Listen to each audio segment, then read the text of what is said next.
निशंक हो निर्भय हो मनारे, प्रचंड स्वामी बळपाठीशी रे. श्री स्वामी समर्थ. स्वामी भक्त स्वामींच्या नित्य सेवेमध्ये तारक मंत्राचे पठण करतात. तारक मंत्राचे अनुष्ठानही केले जाते, पण काहींना तारक मंत्राचा अनुभव येत नाही. आपण करत असलेल्या काही चुकांमुळे आपल्याला त्याचा अनुभव येत नाही. या कोणत्या चुका असू शकतात याविषयीची माहिती आजच्या व्हिडिओमध्ये आपण घेणार आहोत. त्यामुळे व्हिडिओ शेवटपर्यंत नक्की बघा आणि कमेंटमध्ये श्री स्वामी समर्थ लिहायला विसरू नका, म्हणजे स्वामी महाराजांची कृपा तुमच्यावरती कायम राहील. तारक मंत्र हा स्वामींचा अत्यंत प्रभावी मंत्र आहे. तारक म्हणजे तारणारा, सर्व संकटांपासून दूर नेणारा मंत्र. स्वामींची नित्य सेवा म्हणून तारक मंत्राचे रोजच्या रोज पठण करावे. जर तुमचे कोणते काम अडून राहिले असेल आणि बऱ्याच दिवसापासून एखादी इच्छा पूर्ण होत नसेल, तर अशा वेळेला तारक मंत्राचे अनुष्ठान करावे.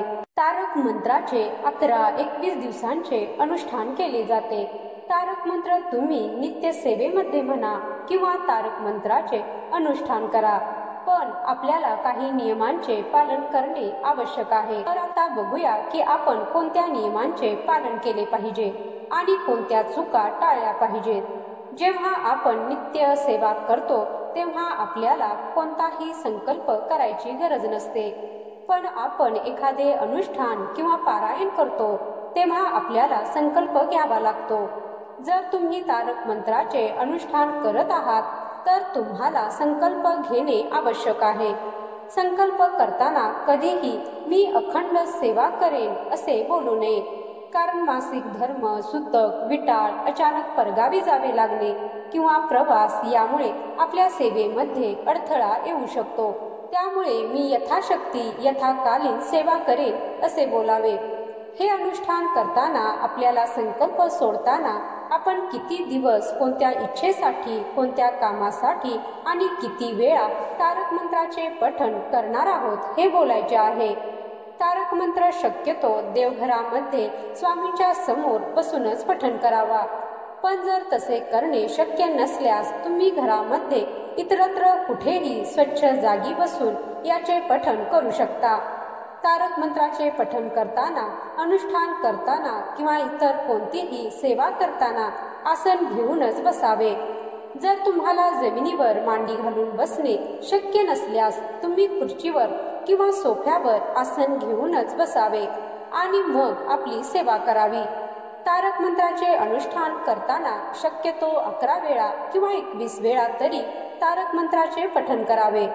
पण जर तुम्ही नित्य सेवेमध्ये पठण करत असाल आणि तुमच्याकडे तितका वेळ नसेल तर तुम्ही 1 वेळा, 3 वेळा, 5 वेळा किंवा 7 वेळाही पठण करू शकता.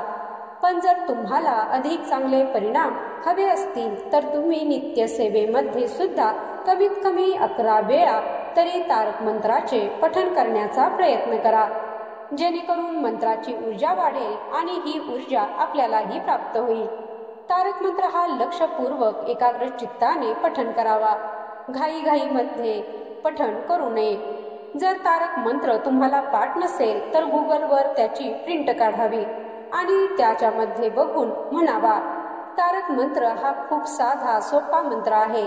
किंवा आपल्या चॅनलवरती भजन आणि स्तोत्र या प्लेलिस्टमध्ये सुद्धा तुम्हाला तारक मंत्र मिळून जाईल, तर तो तुम्ही वाचला तरी सुद्धा चालेल. हा मराठीतच असल्यामुळे वाचायलाही सहज जमते. यामध्ये कोणतेही अवघड असे शब्द नाही. तारक मंत्राचा अर्थ समजून घ्यावा आणि मग मंत्र पठण करावा. याने आपले मन एकाग्र होण्यास मदत होते. आपले उच्चारही स्पष्ट असावेत. स्वतःला ऐकू जाईल एवढ्या मोठ्या आवाजामध्ये तारक मंत्राचे पठण करावे. आता तारक मंत्राचे तीर्थ बनवताना एखाद्या पेल्यामध्ये किंवा ग्लासमध्ये स्वच्छ पिण्याचे पाणी घ्यावे आणि हा पेला घेऊन बसावा. 2 अगरबत्ती किंवा 1 अगरबत्ती लावावी. आपला उजवा हात पेल्यावर ठेवावा आणि तारक मंत्र म्हणण्यास सुरुवात करावी. काही लोक हे तारक मंत्राचे नुसते पठण करतात, तर काही जण तीर्थही बनवतात.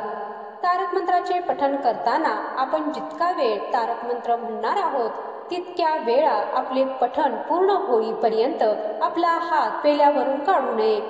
तारक मंत्राचे पठण करत असताना मध्येच उठू नये, कोणाशीही बोलू नये आणि आपला मोबाईलही बंद ठेवावा.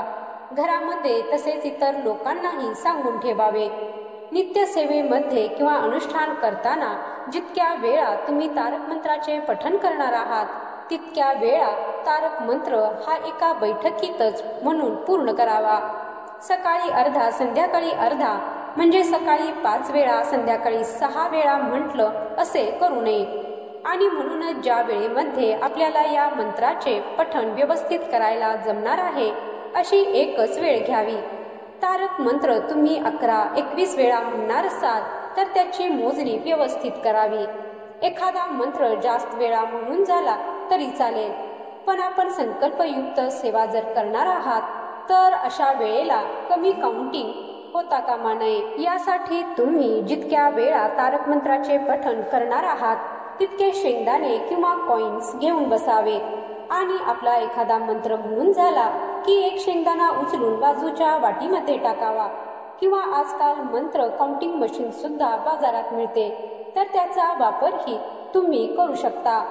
तारक मंत्राचे पठण करताना आपण जी अगरबत्ती लावतो त्याची रक्षा फेकून देऊ नये. ती एका डबीमध्ये भरून ठेवावी. रोजच्या रोज ही विभूती आपल्या कपाळी लावावी. आपल्या कुटुंबातील सदस्यांनाही लावण्यास द्यावी. याशिवाय काही विभूती तुम्ही घरामध्ये सुद्धा फुंकू शकता. तारक मंत्राचे तीर्थ आपण जेव्हा बनवतो तेव्हा घरातील एखादी व्यक्ती ते घेण्यास नकार देऊ शकते. अशा वेळेला त्या व्यक्तीच्या शाकाहारी जेवणामध्ये किंवा पिण्याच्या पाण्यामध्ये तुम्ही हे तीर्थ मिसळून देऊ शकता. तारक मंत्राचे तीर्थ वाया जाणार नाही, फेकले जाणार नाही याची काळजी घ्यावी. घरामध्ये जर कुणाला मासिक धर्म असेल तर अशा वेळेला हे तीर्थ घेऊ नये. शिवाय सेवा करणाऱ्या व्यक्तीला जर मासिक धर्म असेल किंवा घरामध्ये सुतक विटाळ असेल तर तारक मंत्राची सेवा करू नये. नित्य सेवेमध्ये मांसाहार करून तारक मंत्राचे पठण करू नये. शिवाय जितक्या दिवसांचा तुम्ही संकल्प घेतला आहे तर अशा वेळेला संकल्प पूर्ण होईपर्यंत तितके दिवस मांसाहार वर्ज्य करावा. संकल्पयुक्त सेवा करताना परान्नही टाळावे, कारण परान्न खाल्ल्यानेही आपल्याला बरेचसे दोष लागत असतात. परान्न म्हणजे दुसऱ्याच्या घरी जेवणे किंवा हॉटेलचे खाणे. तारक मंत्राचे तीर्थ बनवताना जो काही पाण्याचा पेला किंवा ग्लास घेतलेला आहे तो डायरेक्ट जमिनीवर ठेवू नये. त्याच्या खाली एखादी छोटीशी प्लेट घ्यावी किंवा एखाद्या पाटावर तो पेला ठेवावा.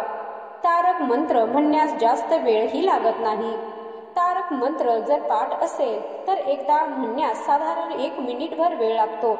अशा वेळेला जर तुम्ही 11 वेळा तारक मंत्र म्हणण्याचा संकल्प घेतला तर 10 ते 15 मिनिटांमध्ये तुमची ही सेवा पूर्ण होते. म्हणूनच आपल्याकडे जेवढा मोकळा वेळ असेल आणि आपल्याला शांतपणे ही सेवा करता येईल अशीच वेळ सेवेसाठी निवडावी. तर हे काही महत्त्वाचे नियम आहेत जे आपण तारक मंत्राचे नित्य सेवेमध्ये पठण करताना किंवा अनुष्ठान करताना पाळले पाहिजेत. अशा योग्य पद्धतीने तारक मंत्राचे पठण केल्यास त्याची नक्कीच प्रचिती येते. अनेक अडचणी मधून मार्ग काढण्यासाठी, आपली एखादी मनोकामना पूर्ण व्हावी किंवा आपले संरक्षण व्हावे यासाठी तारक मंत्राची ही सेवा अत्यंत प्रभावी सेवा आहे. सेवा करत असताना जर आपण शिस्तबद्ध पद्धतीने सेवा केली, काही नियम पालन केले तर आपल्याला नक्कीच त्याची लवकर फलश्रुती मिळते. तारक मंत्र हा काही साधा मंत्र नाही, तर हा स्वतः स्वामी समर्थांनी त्यांच्या भक्तांना दिलेली एक अनमोल भेटच आहे. त्यामुळे तारक मंत्राचे असे नियमबद्ध पद्धतीने पठण केले असता आपल्याला नक्कीच त्याचे अनुभव येतात. तारक मंत्र म्हणत असताना व्हिडिओमध्ये सांगितलेल्या काही चुका होत असतील तर आजपासून त्यामध्ये बदल करा आणि ही तारक मंत्राची सेवा, हे तारक मंत्राचे अनुष्ठान स्वामी प्रकट दिनापर्यंत तुम्ही करू शकता. तारक मंत्राची ही सेवा तुम्ही 21 दिवस, 11 दिवस किंवा जेव्हा तुम्ही हा व्हिडिओ पाहणार आहात तेव्हापासून जरी तुम्ही तारक मंत्राची सेवा स्वामी प्रकट दिनापर्यंत केली तरी सुद्धा तुम्हाला त्याचे इच्छित असे फळ मिळते आणि तुमच्या घरात जी काही संकटे आहेत ती दूर होतील. तर तुम्हाला हा व्हिडिओ कसा वाटला ते कमेंटमध्ये नक्की सांगा. व्हिडिओ आवडला असेल तर व्हिडिओला लाईक करायला विसरू नका. व्हिडिओ शेवटपर्यंत पाहिल्याबद्दल धन्यवाद. जय श्री स्वामी समर्थ. जय श्री गुरुदेव दत्त.